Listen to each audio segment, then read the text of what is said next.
मुबारक है वो आदमी जो शरीरों की सलाह पर नहीं चलता और ख़ताकारों की राह में खड़ा नहीं होता और ठट्ठाबाजों की मजलिस में नहीं बैठता,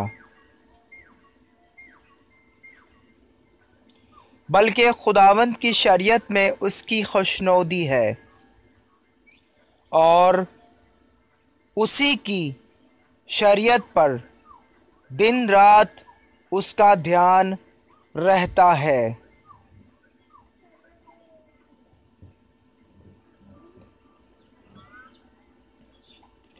वो उस दरख्त की मानिंद होगा जो पानी की नदियों के पास लगाया गया है, जो अपने वक्त पर फलता है और जिसका पत्ता भी नहीं मुरझाता। सो जो कुछ वो करे बारवर होगा। शरीर ऐसे नहीं, बल्कि वो भूसे की मानिंद है जिसे हवा उड़ा ले जाती है। इसलिए शरीर अदालत में कायम ना रहेंगे, ना ख़ताकार सादिकों की जमात में।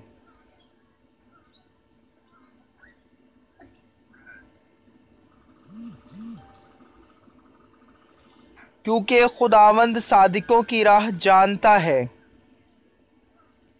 पर शरीरों की राह नाबूद हो जाएगी। खुदा के ज़िंदा और पाक कलाम का पढ़ा और सुना जाना हमारे लिए बाइस बरकत हो।